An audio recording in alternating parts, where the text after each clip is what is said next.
Minimum 350 marks कैसे लेके आएँ जीएस में। ये सब शब्द से आप डिस्क्राइब करेंगे 1857 का, ऐसे वक्तव्य आप लिख देंगे कि एग्जामिनर को जो है वो अट्रैक्ट करेगा ही करेगा। एग्रीकल्चर बहुत इंपॉर्टेंट टॉपिक है इस बार के लिए। कृषि आप सॉल्यूशन दीजिए। आप बीपीएससी का परीक्षा दे रहे हैं, ऑफिसर बनेंगे, सॉल्यूशन तो देना ही होगा ना, समाज का, अर्थव्यवस्था का, और यही पेपर 2 खोजता है। तो आप एक चार्ट बनाइए, लेकिन एक इंट्रोडक्शन लिखिए, पृष्ठभूमि लिखिए। पेपर 2 में खास करके चार्ट से, पाई चार्ट पे बनाइए, डाटा डालिए। डाटा याद करना किसी भी तरीके से मुश्किल नहीं है। आप उसका देखिए वीकनेस क्या है, क्योंकि अधिकारी की तरह आपको सॉल्यूशन देना है। जो टॉप 10 में आया है, जो टॉप 50 में आया है, उसमें अंतर एक ही है कि टॉप 10 वाले का राइटिंग अच्छा है। नमस्कार, आप देख रहे हैं द बिहार टॉप। मैं हूं आदेशपुरी। आपको बता दें कि बीपीएससी का पीटी परीक्षा समाप्त हो गया है। 14 नवंबर को पीटी रिजल्ट आ जाएगा और 29 दिसंबर से मेंस शुरू हो जाएगा। सबसे अहम परीक्षा, सबसे मुख्य परीक्षा मेंस ही होता है, क्योंकि इसी के आधार पे आपका जगह लगभग पक्का होता है बीपीएससी में, और इंटरव्यू जो है वो रैंक पक्का करता है। हमारे साथ हैं केएस आईएएस के राकेश सर हैं। इनसे हम बात करेंगे कि आखिर मेंस में कैसे प्रभावशाली उत्तर को लिखा जाए कि ज़्यादा से ज़्यादा अंक को प्राप्त किया जाए।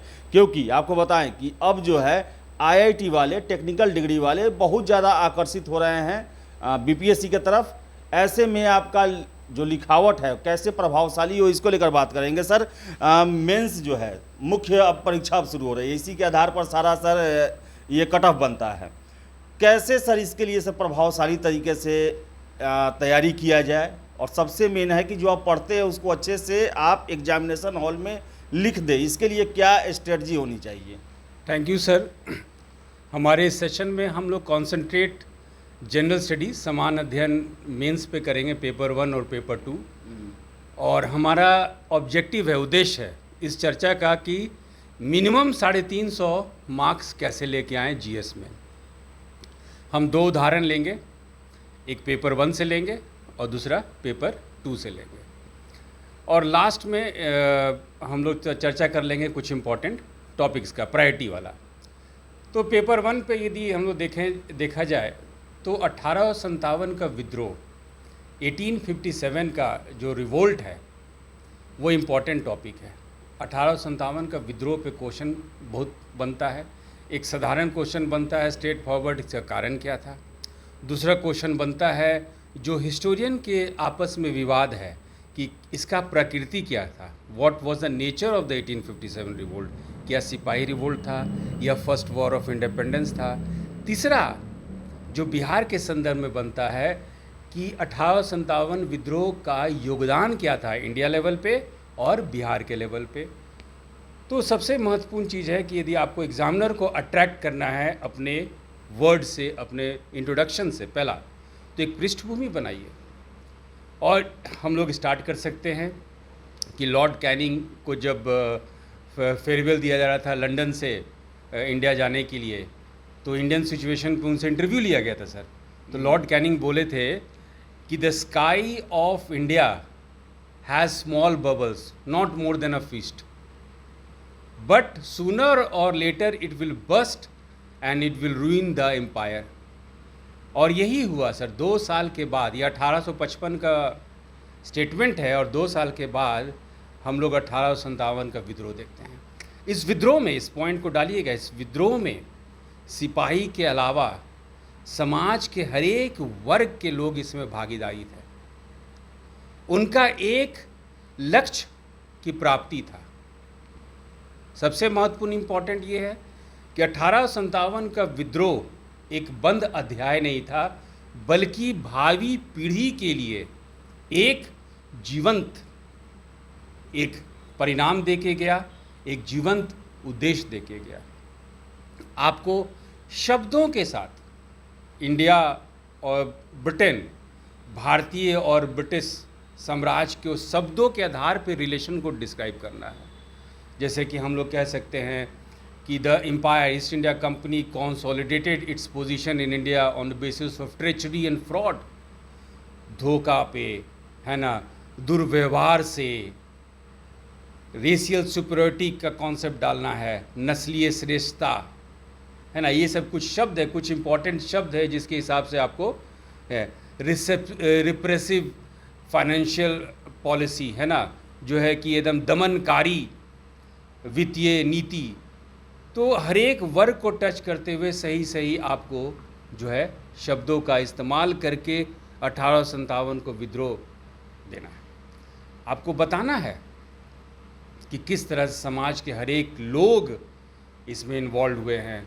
कुछ आप टाइम्स लंदन के एक आर्टिकल निकला था 1870 में, 1857 के बाद 1857 में लंदन में ये न्यूज़पेपर में निकला था कि एक बहुत बड़ा फैक्टर जो 1857 का विद्रोह था वो था मेम साहब। आज जो हम लोग मेम साहब कल्चर सुनते हैं, वो मेम साहब कल्चर सर 1857 में आया था, क्योंकि उनकी जो वाइफ थी, जो मैडम थी, वो बहुत ज़्यादा एक्सप्लॉयटेशन करते थे, बहुत ज़्यादा ही दुर्व्यवहार करते थे वो अपने डोमेस्टिक सर्वेंट के साथ। इसीलिए जब मेरठ से सिपाही दिल्ली पहुँचे तो पहला काम जो है यही लोग घरेलू जो नौकर जो आप कहिए, वो लोग डोमेस्टिक सर्वेंट, डोमेस्टिक हेल्प, ये लोग पहले जो है खुद अत्याचार जो किए मेम साहब पे।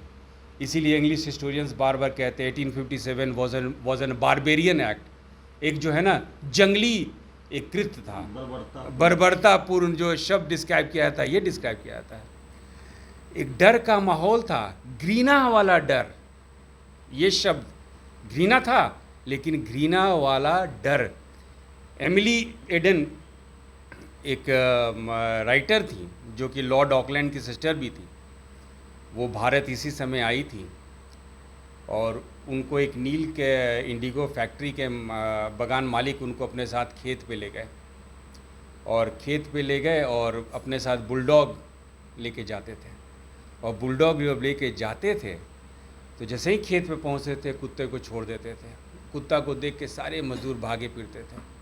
तो ये डर का माहौल उन लोग बनाया था, इस डर के अगेंस्ट में विद्रोह था। योगदान का कोरेली ऐसे दीजिए सर कि हम तो बड़े हुए 1970 में फ़िल्म देख के, आज भी एक कहावत मशहूर है हिंदी फिल्म जगत में, हमारे घर में, कि सो जाओ बच्चा नहीं तो गब्बर सिंह आ जाएगा। और ये कथन 1857 के लिए बहुत सही बैठता है, इसलिए सर कि 1857 में देखेंगे जितना एफआईआर हुआ है और जितना मास लेवल पे किलिंग हुआ है, इतने लोगों को मौत के घाट उतार दिया गया है, तो हर एक दूसरे घर के लोग प्रभावित है। किसी के चाचा को फांसी लगा, किसी के नाना को फांसी लगा, किसी के भैया को लगा, कोई बहन इससे त्राहिमाम है, किसी की माँ विधवा हो गई। अब जो है इससे क्या हुआ कि जब जब उस घर में बच्चे का जन्म होता था तो अगले 10 साल 15 साल तक 1857 का कहानी सुनाया जाता था कि देखो तुम्हारे चाचा जेल गए, देखो तुम्हारे भैया जेल गए, तुम्हारे फूफा को फांसी लग गया। और आप देखेंगे 1857 का विद्रोह के बाद अगले 10 साल 15 साल के बीच में किसका किसका जन्म हुआ है। मोहनदास करमचंद गांधी, आपका जन्म हुआ है, मोतीलाल नेहरू, रविन्द्रनाथ टैगोर, स्वामी विवेकानंद, सब जितने भी महत्वपूर्ण जो लीडर हैं, इनका बचपन कैसे गुजरा। 1857 का कहानी, बहुत सारा योगदान है 1857 का। और इसी योगदान में से सबसे महत्वपूर्ण योगदान है कि आज का जो स्वतंत्र संग्राम है, यही 1857 ही उसको आकार दिया, यही दिशा दिया। यही बात वी डी सावरकर लिखते हैं, first war of independence, Bharat का पहला स्वतंत्र संग्राम। वो इसलिए लिखते हैं कि भारत का पहला स्वतंत्र संग्राम था, बल्कि इसलिए लिखते हैं कि ये आपको एक दिशा दे दिया आगे के लिए। तो ये सब राइटिंग में आपको इस दिशा में बढ़ना है आगे। सोशल यदि बात सामाजिक व्यवस्था की बात हो तो आपको शब्दों के हिसाब से एक्सप्रेशन डालना होगा कि कौन कौन सा सही टेक्निकल वर्ड। हर एक पेपर का एक टेक्निकल वर्ड होता है, हर एक पेपर का एक शब्द होता है जो कि इसको डिस्क्राइब कर देता है। जैसे एक दो बार रेप्रेसिव फिजिकल मेजर्स, है ना, दमनकारी राजकोषीय उपाय हुआ, है ना, फिर आपका एक हुआ हैप्लेस पीपल ऑफ इंडिया, माने असहाय जनता, ये सब शब्दों से आप डिस्क्राइब करेंगे, माने पेन्यूरी कंडीशंस ऑफ पीपल, है ना, चरम दरिद्रता, विनाशकारी परिणाम, ये सब शब्द से आप डिस्क्राइब करेंगे 1857 का। ऐसे आप ऐसे वक्तव्य आप लिख देंगे कि एग्जामिनर को जो है वो अट्रैक्ट करेगा ही करेगा। तो मेन है कि आंसर में ऐसे लिखे। ये पेपर 1 का एक उदाहरण है। पेपर 2 का उदाहरण आपको हम देते हैं एग्रीकल्चर। एग्रीकल्चर बहुत इंपॉर्टेंट टॉपिक है इस बार के लिए। कृषि, WTO एंड एग्रीकल्चर, WTO और कृषि भारत के लेवल पे पढ़िए आप। कृषि बिहार के संदर्भ में पढ़िए। बिहार के संदर्भ में जब पढ़िएगा तो याद रखिएगा पेपर 2 में हमेशा क्वेश्चन के आधार पे आप समाधान दें। चाहे क्वेश्चन में समाधान पूछा हो चाहे नहीं पूछा हो, आपको सॉल्यूशन देना ही है। एक तरीका बताते हैं सर, देखिए मान लीजिए कृषि पे क्वेश्चन है। कृषि पे बहुत तरीके का क्वेश्चन बन जाता है। एक आपको थोड़ा सा हम इंट्रोडक्शन देते हैं। कृषि बताइए कि कृषि बिहार के लिए क्यों इम्पोर्टेंट है। इसलिए कि 2030 का जो सतत लक्ष्य हासिल करना है उसके लिए बिहार में कृषि में परिवर्तन, बिहार में कृषि का विकास बहुत ही ज़रूरी है, क्योंकि more than 50% of the workforce in Bihar is concentrated on agriculture, number 1। Number 2 कि आप यदि कृषि को बढ़ावा देते हैं तो यहाँ पे गरीबी निवारण, है ना, मीन्स पॉवर्टी एलिवेशन में काम देगा, क्योंकि यदि इनकम बढ़ता है तो इसका बहुपरिणाम निकलता है गरीबी उन्मूलन पे। तीसरा आप बताएं कि बिहार सरकार क्या कर रही है। बिहार सरकार कृषि रोड मैप बना रही है 2008, और बिहार सरकार का जो काम है सराहनीय है। It is commendable because they have वोन 5 कृषि कर्मन अवार्ड्स फ्रॉम 2012। ये बताइए। फिर आप बताइए कि आप बिहार में क्या क्या काम हुआ है। तो बिहार में जो है हर खेत सिंचाई योजना बना है। आप बताइए कि बिहार सरकार और क्या क्या पहलकदमी की है, क्या क्या इनिशिएटिव है।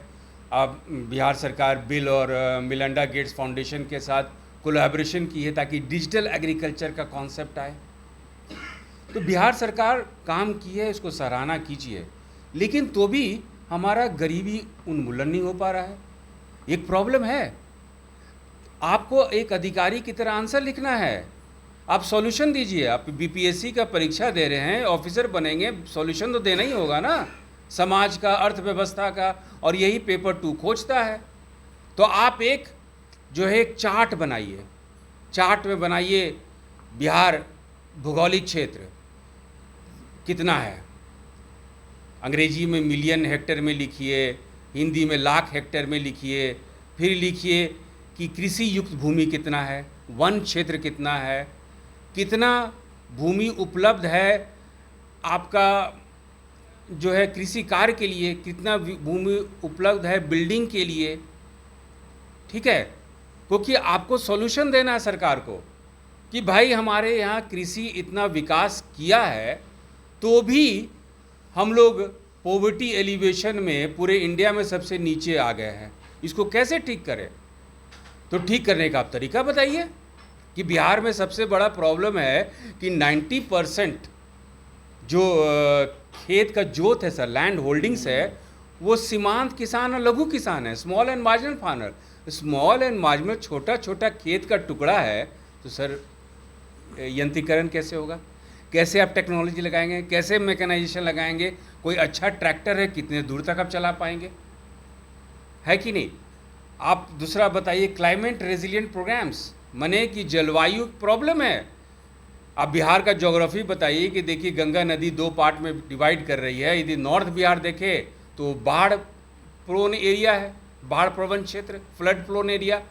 दक्षिण बिहार देखिए तो सूखा प्रवण एरिया है ना, ड्रॉट प्रोन एरिया। और ऐसे स्थिति में आपको जो है जलवायु अनुकूल कृषि करना है, जिसको कि अंग्रेजी में हम लोग क्लाइमेट रेजिलिएंट प्रोग्राम्स कहते हैं। आपको अनुसंधान और रिसर्च करना है, एक्सटेंशन प्रोग्राम बनाना है फार्मर्स के लिए कि किस तरह का नया विधि आप बनाएं, किस तरह से नया टेक्निक इस्तेमाल करें। और ये भी बताना है कि बिहार सरकार क्या क्या की है, ऐसी बात नहीं है। आपका श्री विधि राइस में आपका फूड ग्रेन प्रोडक्शन बढ़ा है बिहार में, ये डाटा दीजिए। लेकिन अपॉर्चुनिटी है, अवसर है, इसको और बढ़ाया जा सके। और कृषि बढ़ाना हमारे लिए महत्वपूर्ण है, क्योंकि एक किसान को एग्रीकल्चर के अलावा एक्स्ट्रा इनकम मिल जाएगा यदि आप मत्स्य पालन करते हैं। मत्स्य पालन करने के लिए हमारे पास नेचुरल रिसोर्स है। चौर एरिया को डेवलप कीजिए, आपको मछली पालन के लिए उससे अच्छा नेचुरल हो ही नहीं सकता। आप एक्सपोर्ट कर सकते हैं, आप कृषि का विपणन कीजिए, marketing of agriculture products of Bihar. GI tag के तरफ पढ़िए, हम लोग इसमें अचीव भी किए हैं। तो कहने का मतलब है कि पेपर 2 हालांकि स्टूडेंट्स को बहुत ही मुश्किल लगता है। सबको ही बोलते हैं आंसर राइटिंग प्रैक्टिस कीजिए, आंसर राइटिंग प्रैक्टिस कीजिए, लेकिन एक इंट्रोडक्शन लिखिए, पृष्ठभूमि लिखिए। पेपर 2 में खास करके चार्ट से, पाई चार्ट पे बनाइए, डाटा डालिए। डाटा याद करना किसी भी तरीके से मुश्किल नहीं है। आप उसका देखिए वीकनेस क्या है, क्योंकि अधिकारी की तरह आपको सॉल्यूशन देना है, और सॉल्यूशन के साथ ही अपने आंसर को एंड कर दीजिए। आप किसी तरह से, आप कोई भी तरीके से एग्जामिनर आपके मार्क्स को काट नहीं सकेंगे। ये टाइम टेस्टेड चीज़ है, और हम देखे हैं बच्चों को 350 ला सकते हैं। और पेपर 1 और पेपर 2 जितना कठिन है उतने ही ज़्यादा सही तरीके से लिखिएगा, उतने ही ज़्यादा आसान है। एक सर, हाँ सर, एक फैक्टर और था, एक कारक और था जो हम आपके सामने, हम देखिए, हम जो भी बात कर रहे हैं रिसर्च के आधार पे कर रहे हैं। हम एक्चुअल स्टूडेंट्स को देखे हैं गुजरते हुए। बिहार, हम नाम नहीं लेंगे, बिहार के टॉप 10 में एक स्टूडेंट, 66 बीपीएससी की बात करें, टॉप 10 में एक लड़का आया है कि नहीं, और एक टॉप 50 में एक लड़का आया है। यदि दोनों लड़के को अपने सामने हम गुजरे हुए देखे हैं, अपने सामने पढ़ते हुए देखे हैं, उनका नॉलेज बेस देखे हैं, जो टॉप 10 में आया है, जो टॉप 50 में आया है, उसमें अंतर एक ही है कि टॉप 10 वाले का राइटिंग अच्छा है। और ऐसा बहुत सारा उदाहरण है कि राइटिंग सर 10 नंबर का ऊपर नीचे कर देता है। राइटिंग पे इम्पोर्टेंस जरूर दीजिएगा। राइटिंग बोले तो सुंदरता या फिर उसमें दिया गया ये मटेरियल। पहला तो हम लोग को कार्य करना चाहिए कि लेजिबल हो, साफ साफ दिखाई दे, और थोड़ा सा लिखावट सही होना चाहिए। यदि आप देखिएगा 3 तरीके का राइटिंग होता है। कोई देखेंगे अक्षर बाएं की तरफ घुमाते हैं, कोई अक्षर सीधा घुमाते हैं, कोई अक्षर राइट की तरफ घुमाते हैं। लेफ़्ट की तरफ मत घुमाइए, सीधा या राइट घुमाइए, तो सारा जो है सीधा या राइट ही होना चाहिए। कंटिन्यूटी लगे कि भाई कोई अच्छा सा एग्जामिनर का इंटरेस्ट आएगा। पृष्ठभूमि सर एक और तैयारी के दौरान सर ये कैसे होना चाहिए कि पढ़ रहे हैं तो पढ़ते ही जा रहे हैं, बाद में आंसर राइटिंग करेंगे, या पढ़ने के साथ साथ वो जो आप इंट्रोडक्शन और ये उसका जो कंक्लूजन ये सब होता है उस सब पर उसी समय से काम शुरू कर देना होगा? देखिए सर, हमारे पास 2.5 महीना है, हम 2 महीने लेकर चल रहे हैं। इम्पॉर्टेंट एक बच्चे जो है, बीपीएससी का मेंस का एग्ज़ाम जो है वो साइंटिफिक है। आप देखिएगा क्वेश्चन जो है वो आप जो प्रायोरिटाइज़ करेंगे वो क्वेश्चन आएगा ही। 30 दिन का दो मॉड्यूल है। यदि आपके समय है तो कुछ हम बता भी देते कि पेपर 1 में क्या क्या इंपॉर्टेंट है, पेपर 1 सेक्शन 2 में करंट अफेयर्स में क्या इंपॉर्टेंट है, पेपर 2 में क्या क्या इंपॉर्टेंट है, उसको प्राथमिक क्षेत्र बना दीजिए। करीब 30 से 40 टॉपिक है, उस 40 टॉपिक पे अच्छा से आप आंसर लिखिए, है ना। फिर अगला महीने अक्टूबर 15 नवंबर तक ऐसे प्रैक्टिस कीजिए। 15 नवंबर के बाद उस टॉपिक को एक्सटेंड कर दीजिए, मैंने कुछ विस्तार कर दिया, आपका ऐसे भी कोर्स कंप्लीट है। सर ये सर अंकों का जो शब्दों का सीमा जो है सर, वो कितना इम्पोर्टेंट और कितना होना चाहिए सर मेंस में, अगर देखा जाए शब्दों की सीमा? तो टाइम मैनेजमेंट इम्पॉर्टेंट है ना। टाइम मैनेजमेंट इम्पॉर्टेंट है। आपको कितने देर में आप 6 आंसर लिख सकते हैं, राइटिंग बना रहे। यदि आप 1000 वर्ड में लिख सकते हैं, 500 वर्ड, ये बहुत इंडिविजुअल हो जाता है सर, है ना। यदि आप 350 में लिख सकते हैं कि 500 में लिख सकते हैं कि 25 भरना भी जरूरी होता है सर? क्या बहुत कुछ बीपीएससी में बोलते हैं कि पेज पूरा भर के आए हैं। बीपीएससी में देखिए सर, जब बीपीएससी हो चाहे कोई सिविल सर्विस एग्जामिनेशन हो, इनके पास आंसर शीट बहुत होता है कि नहीं। जो क्वेश्चन आप जानते हैं उसको आंसर कीजिए, घुमाने का कोशिश मत कीजिए। 1857 का यदि सवाल ये है कि क्या ये वाकई में भारत का पहला स्वतंत्र संग्राम है, तो सारे बच्चे इसमें 1857 का कारण लिख देते हैं। इस तरह का गलत मत कीजिए, पेज भरने से कोई फ़ायदा नहीं है। एग्ज़ामिनर जो है एक इमेज बना लेगा आपके बारे में। सही शब्दों का, हर एक पेपर का एक शब्द होता है, टेक्निकल शब्द होता है, जो कि आप 10 लाइन की जगह वो 2 शब्द लिखेंगे तो आप डिस्क्राइब कर दिए। यदि हम क्रॉपिंग इंटेंसिटी, फसल सघनता लिखे, ये 2 शब्द लिखे, फसल सघनता, क्रॉपिंग इंटेंसिटी, तो हम 2 लाइन को सब्स्टिट्यूट कर दिए। तो शब्द का ये है, आप कम शब्द में ज़्यादा बात को लिख सकते हैं। पेपर 2 कम से कम आपको ये देता है, अवसर देता है कि चार्ट बना दीजिए, डायग्राम बना लीजिए, डाटा लिख लीजिए, और डाटा याद करना आसान है। एक स्टूडेंट है, उसको हम लोग ऐसे करके प्ले करते थे, वो सारा डाटा बोल देता था। ये आसान है, आपके पास 2 महीना काफ़ी है, आप इसमें बहुत अच्छा कर सकते हैं। तो राकेश सर थे और इनका कहना है कि 2 महीना है, काफ़ी है। इसके साथ साथ इन्होंने सबसे महत्वपूर्ण बात ये रखा है कि आप रेलेवेंट शब्द, जो प्रश्न पूछे जा रहे हैं उससे संबंधित, उस पढ़ाई से संबंधित, उस समय से संबंधित जो शब्द हैं उनका आप चयन करें, चाहे वो हिस्ट्री में हो, इकोनॉमिक्स में हो, या फिर दूसरे सब्जेक्ट में हो। इसके साथ साथ इनका कहना है कि जो पृष्ठभूमि है उस पर सबसे ज़्यादा जोर होना चाहिए, क्योंकि वही आपकी इमेज बनाता है एग्जामिनर के सामने। 2 महीने का समय है, आप रूटीन बनाएं और उसी हिसाब से अपनी प्रैक्टिस को शुरू कर दें, सफलता ज़रूर मिलेगी। और सर का कहना है कि ऐसे तैयारी कराते हैं ये कि 350 अंक जीएस पेपर में सुनिश्चित हो उससे। तो संपर्क भी कर सकते हैं आप सर से।